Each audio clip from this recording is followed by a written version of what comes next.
Hey guys, what is going on? It is Ando, and it's time for us to prepare for Satele Shan. It's probably actually been time for us. It's overdue, but I've had a busy schedule, busy life recently. So hopefully this gets you guys, up to date. I've reread the kit. I've, been thinking about different things, what we want to optimize here. So I think this is going to be a really good character, guys. We are not going to want to miss this. And the last time I said that, it was Stranger. Granted, we haven't seen Stranger without a focus datacron with his full team, with Maul in there. We got a little glimpse of him without a focus datacron, but it didn't have Maul, so it's hard to gauge. But he's a very good team. I don't think that Satele is going to be quite that level, but I think she's going to be, a very, very, very good team. I could see offensive and defensive viabilities with her. Again, it's going to also depend on how we play AI and stuff like that. But I'm very excited. So if you guys are, if you guys are new to the channel, make sure you guys hit the thumbs up and subscribe. I'll update it if anything's just outrageously wrong. But we've been pretty good with these so far. So let's try to keep it going here. So here we go. If you've never been to one of these, our Let's Prepare series just talks about what are the ability materials, we rank them, what gear we need, mods, and then the teams that we're going to be using with the character that we're preparing for. So to max, you're going to need 60 omegas. Again, I always include the omegas because I know that that is a crunch still in the early game. This is an interesting little twist. We are going to need 80 Zetas. So typically we're used to having, anywhere between 2 to 3 Zetas for a conquest character. For whatever reason, they gave us a fourth one. The good news there is that one of them is very luxury. We'll get into that to a second. And to max, again, for the abilities for Omicrons, you will need 60. Now, she is a Grand Arena character, so if you like Grand Arena, these are very good Omicrons. So let's talk about the Zetas. I ranked the unique as your number one. It's a required, right? And the reason for that is that Zeta reads, when Satele reaches 25% health for the first time, she recovers 100% health and protection. So she's a tank, right? Like that's what her role in this team is. You're going to have to, with how much she is passively and actively taunting, you're going to have to hit her, right? Like especially AI and stuff like that is going to want to hit her. The fact that she's got this own essential savior mechanic on top of who we've also got in the team of Jedi Knight Revan, on top of also a bonus, which we'll get into later, but Jolie, you're going to have so much opportunities essentially to get, to not have a character die, at least final, with finality. So this is a really imperative Zeta in my opinion. Like again, we want her to just be soaking up the damage. We want her to stay taunting. We want her to stay in the game as long as possible. So just this Zeta is huge for that. Then the next thing that I went to is her lead, and that one says whenever Old Republic allies attack out of turn, they reduce their cooldowns by 1. If the target enemy is marked, they reduce their cooldowns by 2 instead. So again, this is another amazing one. There's a lot of attack out of turns in the characters that we're going to be talking about, as well as just, there's like, you can legitimately just go from like mark to mark to mark. If you're playing it, I don't know, again, don't know how the AI is going to play it. The other thing is Jolie, his AI, especially on defense, he likes to use the revive. And that was always kind of how you could kind of game the system a little bit, right? Jolie, you force him to use a revive, and then it's like, okay, now go all in on Jolie, get him out before he can do any more revives, kind of thing. With this cooldown reduction that's happening, that's going to happen way less often, right? So, it's a very nice one. So, and then special 2, I'm also going to say is a required. Now, some of these I will say I'm marking them as a required because also how good of the Omicron is. But I do have this in the third tier or whatever. If you only had 2 Zetas, I would say go unique and then go lead. If you have your third Zeta, I would say go special 2. Why? Because this is a AoE dispel for buffs on all enemies, and then your Old Republic Jedi allies are going to recover protection equal to 50% of Satele's max protection. We'll go into it later, but that should be quite a bit.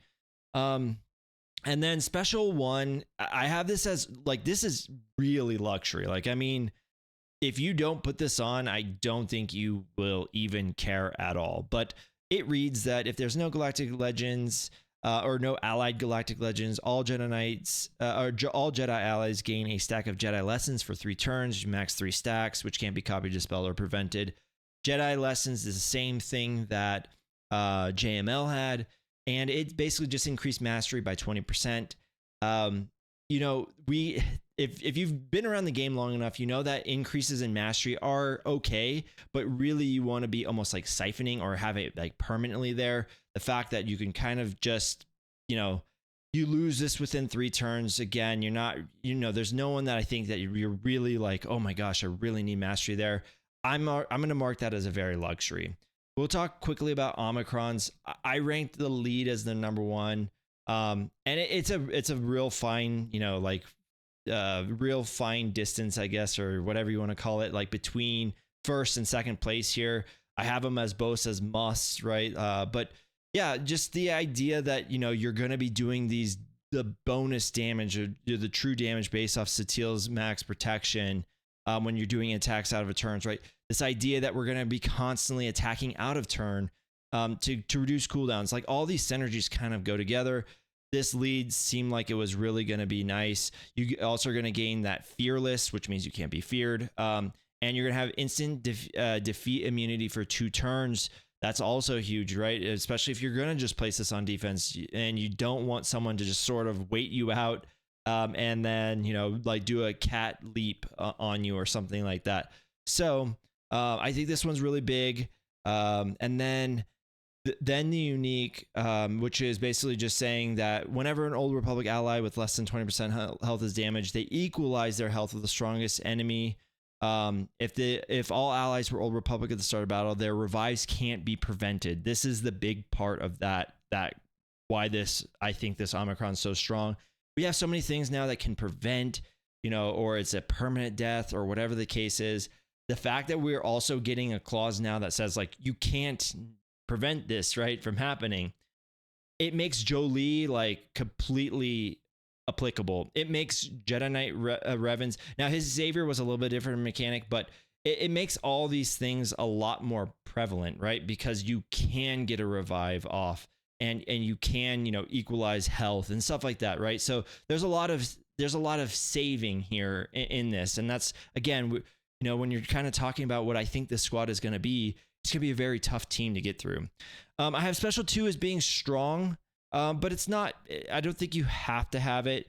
You know, I think it's a okay one, which is basically just enemies that are not dazed at the end of this turn lose 10% max health stacking, and then Satele's going to gain that much protection stacking until the end of battle. Right? Again, we're making Satele strong, and we want to make her like as close to unkillable as possible. But even if we did kill her, right, we have this revive. So yeah, that quickly goes over, you know, what I'm thinking with the ability materials. Here's the gear. I just say whatever, you know, there's more of 100 of.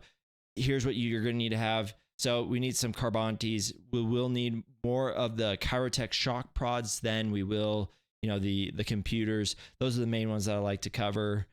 Okay, so mods. This is going to be the hard one. I've listed out the stats there. There's nothing really insane about her at gear 13. I've also looked through, you know, like gear 12, relic, you know, 9 and 10 and 8 and all those.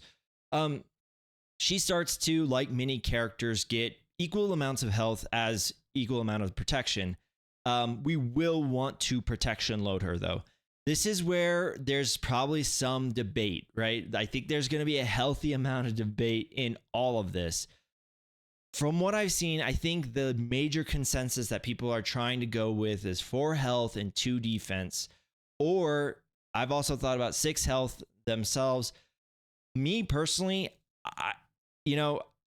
every time this happens, where people are like, I swear it's going to be this, right? Like this happened with Stranger too. People told me it was going to be offense set with a health set or whatever, whatever other set you wanted with the offense set. And I was still convinced we wanted speed. And again, I don't know if that's true, but I know that that's what I'm running, and I know that that's what's working for me. I just have a feeling that once we see what her damage is and once we get to see like what she's doing and what she's providing for the squad, we might alter this. I could see a scenario where we go 4 speed and 2 health, or maybe even 2 defense, but I think we do want the health because she does have a little bit of stacking protection up that we were going to want to load in some health wherever we can. So that way, again, just, keeps her survivability and her team survivability as well kind of going in that direction. So let's go with the square. Obviously, we want the offense percentage primary. You can't choose anything else, but we do want the protection percentage. We want that to be like as high as possible. We're going to want some speed. And if we can get some health percentage, again, it's a very small amount that we're also going to get, that protection up. But any little bit that we can stack on here, especially if we are going to go like 6 health or something like that, that number starts to get a little bit bigger, right?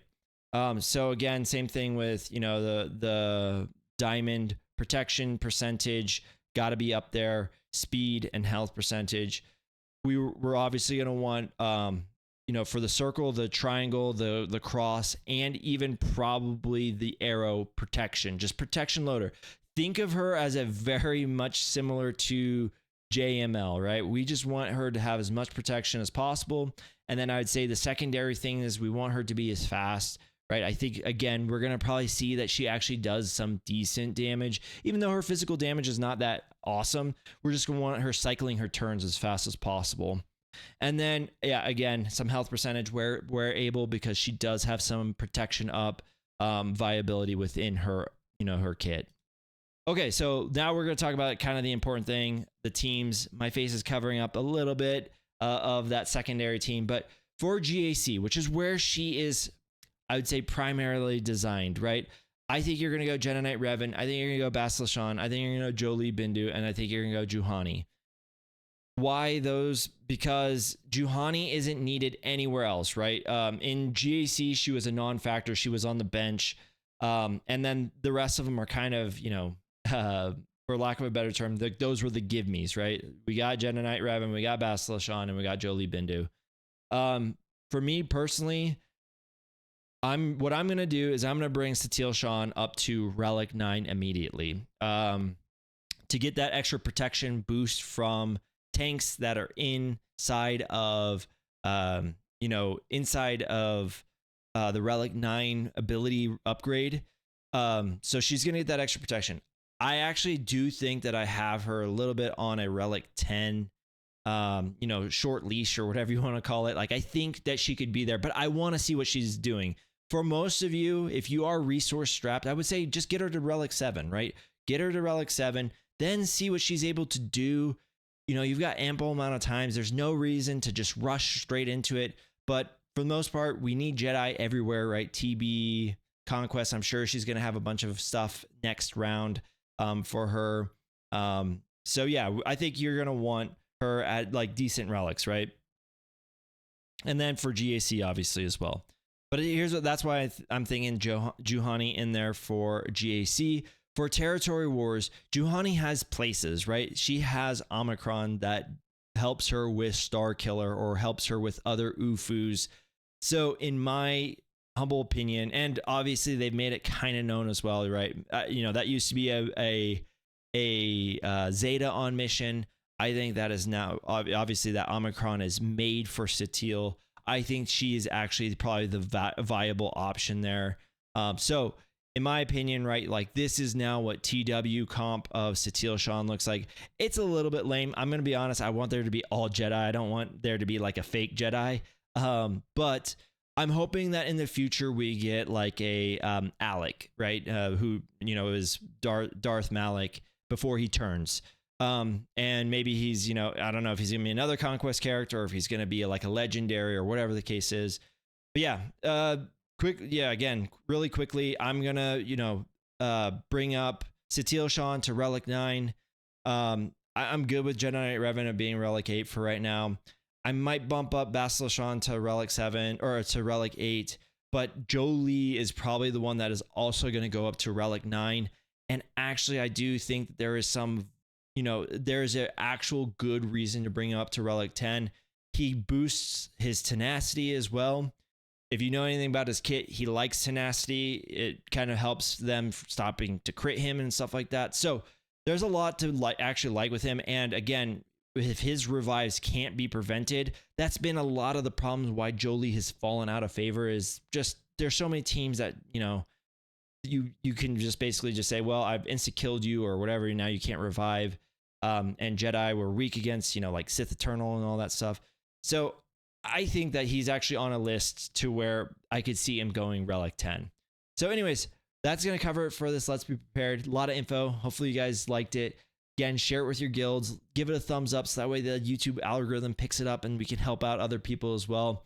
Yeah, subscribe to the channel if you guys haven't already. And thank you guys so much for watching. We'll see you guys in the next one.